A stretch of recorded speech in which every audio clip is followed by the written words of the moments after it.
Bismillahirrahmanirrahim. Assalamualaikum warahmatullahi wabarakatuh.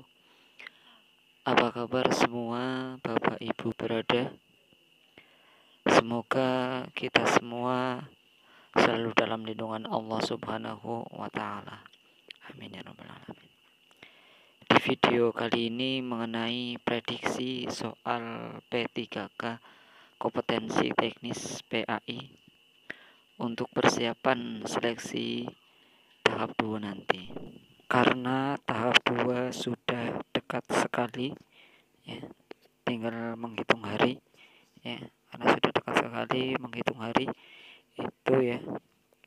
Di seleksi teknis PAI pedagogik itu 30%, kalau nggak salah itu 30%. SKP PAI seleksi kompetensi bidang PAI 70%. Jadi Bapak Ibu harus menarget untuk bisa passing grade ya, seperti itu. Yang penting Bapak Ibu terus semangat, harus semangat. Jadwal seleksi tahap 2 dimulai tanggal 7 Desember besok 2021, karena diundur 1 hari. Yang sebelumnya itu di jadwal informasi terbaru tanggal 6, terus diundur itu tanggal 7 Desember 2021. Silakan Bapak Ibu cek di website, di situ dicek ya, di halaman login, halaman SCASN itu ya, dicek. Yang penting kuncinya terus berdoa, minta restu kepada orang tua, orang alim ya, terus berusaha bertawakal kepada Allah Subhanahu wa Ta'ala.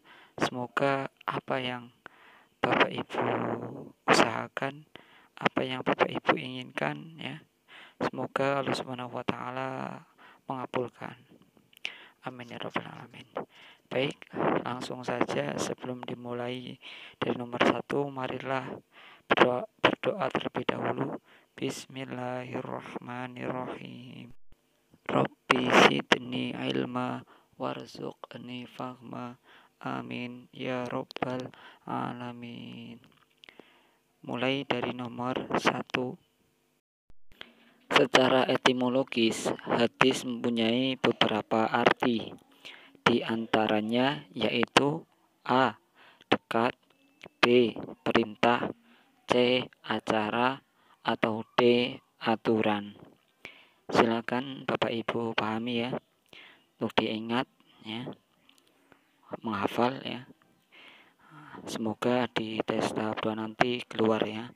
Amin ya rabbal alamin. Nah, itu secara etimologis hadis mempunyai beberapa arti. Di antaranya yaitu A. Dekat. Jadi jawabannya A. Baik, kita lanjut soal nomor 2. Hayat adalah sifat wujud Allah Subhanahu wa Ta'ala yang qadim, terdahulu, berdiri pada zatnya. Allah Subhanahu wa Ta'ala maha hidup, dan hidup Allah Subhanahu wa Ta'ala adalah kehidupan abadi, tidak pernah musnah dan tidak akan mati. Hayat adalah sifat A. Nafsiyah, B. Salbiyah, C. Maknawiyah, atau D. Ma'ani. Nah, jadi ya, hayat adalah sifat wujud Allah Subhanahu wa Ta'ala yang qadim, yang terdahulu. Ya, itu. Allah Subhanahu wa Ta'ala maha hidup. Berdiri pada zatnya, Allah Subhanahu wa Ta'ala maha hidup. Ya, kekal, kehidupan yang kekal, kehidupan yang abadi, tidak akan pernah musnah ya, selama-lamanya, tidak akan mati. Hayat adalah sifat A. Nafsiyah, B. Salbiyah, C. Ma'nawiyah, atau D. Ma'ani. Adalah D. Sifat Ma'ani. Silakan Bapak Ibu guru untuk memahami ya. Semoga bermanfaat dan semoga keluar di tes tahap 2 nanti. Amin ya rabbal alamin. Baik, kita lanjut soal nomor 3. Huruf yang termasuk ikhfa berjumlah A. 12, B. 13, C. 14, atau D.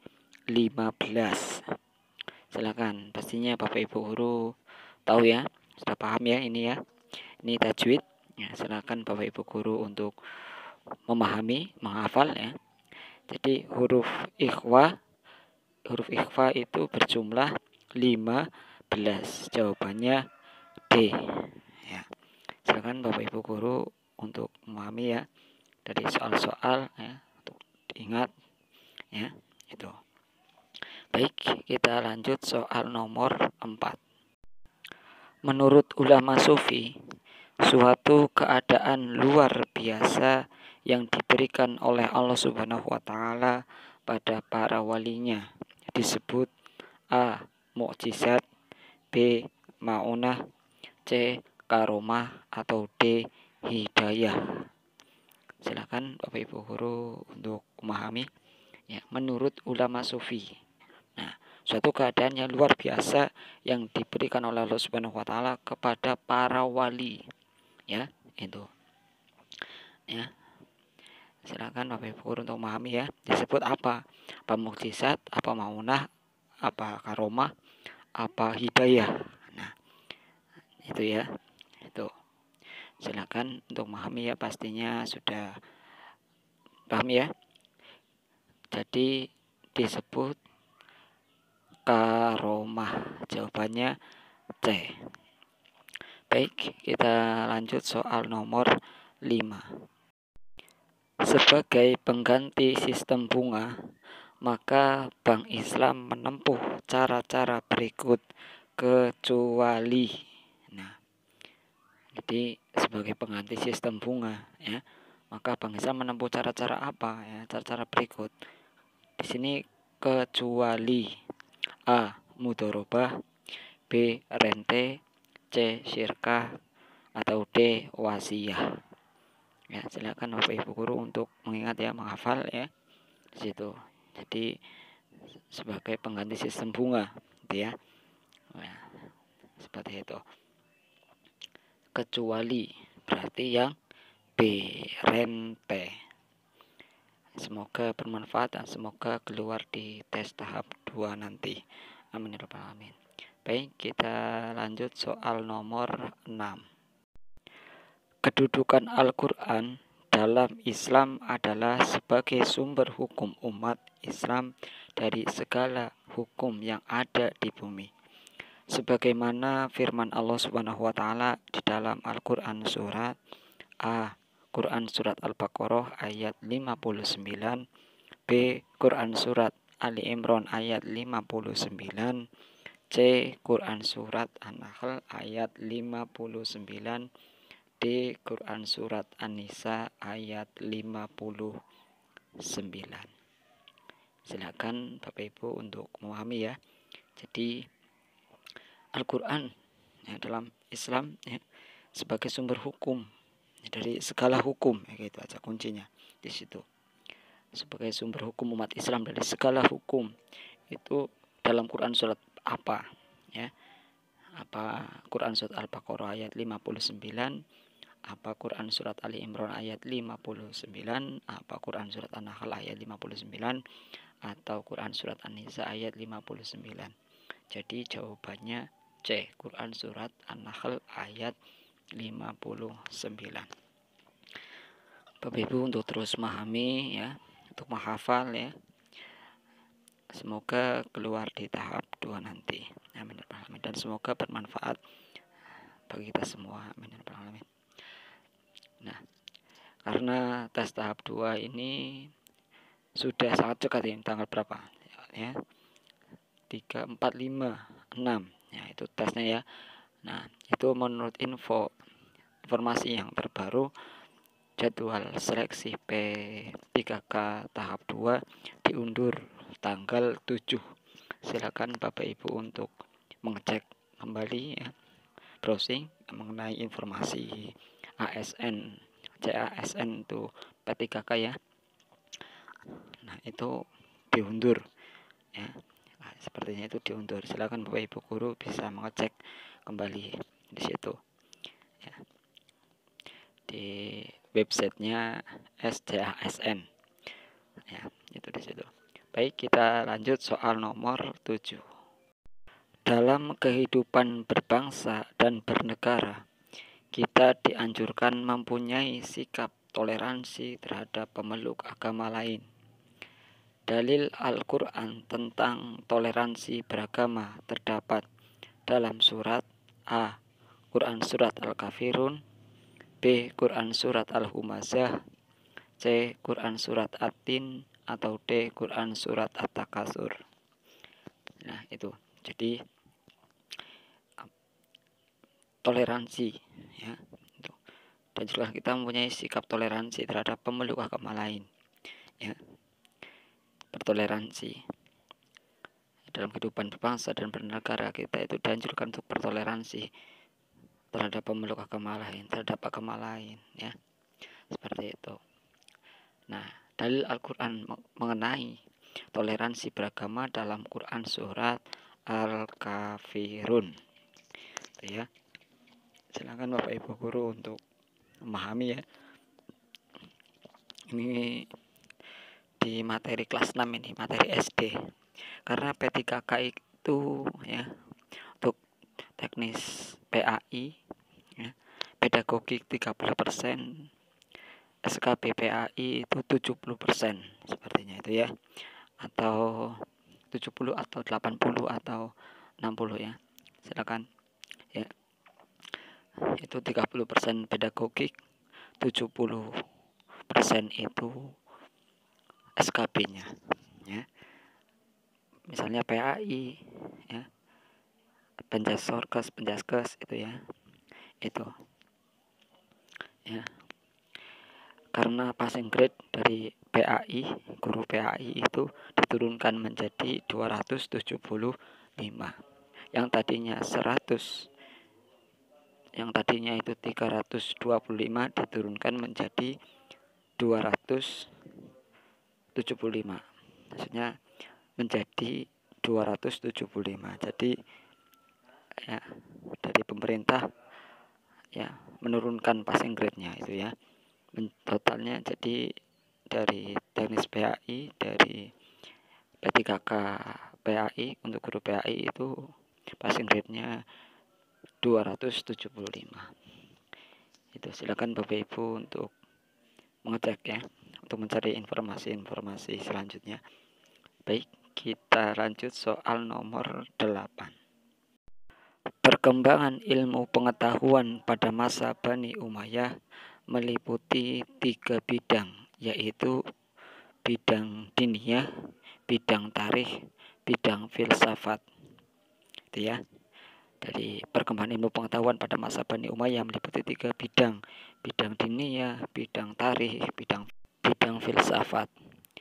Di bawah ini adalah bidang keilmuan bidang diniyah yang berkembang pada zaman tersebut, yaitu A. Ilmu tafsir, ilmu hadis, ilmu bahasa, B. Ilmu tafsir, ilmu nahwu, ilmu kalam, C. Ilmu tafsir, ilmu tarikh, ilmu bahasa, D. Ilmu tafsir, ilmu hadis, ilmu kalam. Silakan Bapak Ibu untuk memahami ya. Di sini jangan sampai keliru ya. Di situ. Ini harus betul-betul paham ya, pastinya Bapak Ibu sudah belajar ya, sudah matang ya. Apalagi tes tahap 2 ini sudah dekat sekali waktunya ya. Silakan Bapak Ibu guru untuk semangat dalam berjuang. Semoga apa yang diusahakan dapat terkabulkan ya. Semoga yang diusahakan, yang diikhtiarkan ya, Allah Subhanahu wa taala mengabulkan. Amin ya rabbal alamin. Jadi nomor 8 jawabannya D ya. Pada masa Bani Umayyah itu perkembangan ilmu pengetahuan itu ya, itu yang berkembang pada zaman Bani Umayyah itu adalah ilmu tafsir, ilmu hadis, ilmu kalam ya, D ya. Baik, kita lanjut soal nomor 9. Orang yang meriwayatkan atas memberitakan hadis disebut A. Rawi, B. Matan, C. Sanad, D. Rijalul hadis. Jadi orang yang meriwayatkan atas memberitakan hadis ya, atas memberitakan hadis disebut apa? Perawi, apa matan, apa sanad, atau rijalul hadis? Silakan Bapak Ibu guru pahami ya. Di situ ya, ini keluar ya kemarin di tahap 1 ya. Seperti itu. Semoga di tahap kedua nanti keluar ya.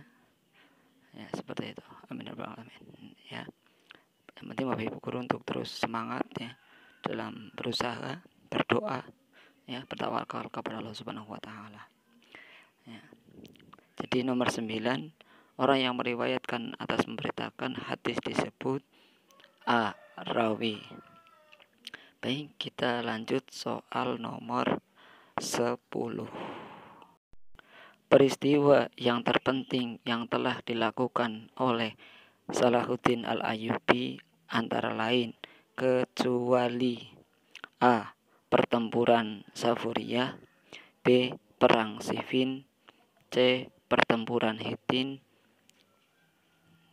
atau D. Pembebasan Baitul Maqdis ya, atau Al-Qudus ya.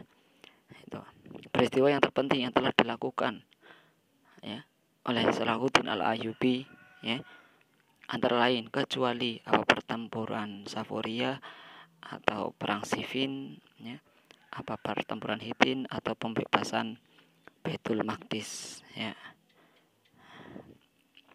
Silakan Bapak Ibu untuk memahami ya. Semoga bermanfaat dan semoga keluar di tes tahap 2 nanti. Amin ya rabbal alamin. Nomor 10 jawabannya adalah yang B, perang Siffin. Nah, di situ ada kata kecuali. Itu ya, seperti itu. Silakan Bapak Ibu guru untuk terus semangat, terus berjuang ya. Meminta restu kepada orang tua, bertawakal kepada Allah Subhanahu wa taala, terus berusaha meminta doa kepada orang alim. Semoga apa yang diinginkan, apa yang diperjuangkan, apa yang diusahakan oleh Bapak Ibu guru semua, semoga Allah Subhanahu wa taala mengabulkan. Amin ya rabbal alamin. Alhamdulillahirabbil alamin. Demikian ini 10 prediksi soal P3K ya. Untuk tahap kedua, untuk seleksi tahap kedua, semoga bermanfaat dan semoga keluar di tahap kedua nanti. Amin ya rabbal alamin. Demikian, bila ada kesalahan saya mohon maaf. Wabillahi taufiq wal hidayah. Wassalamualaikum warahmatullahi wabarakatuh.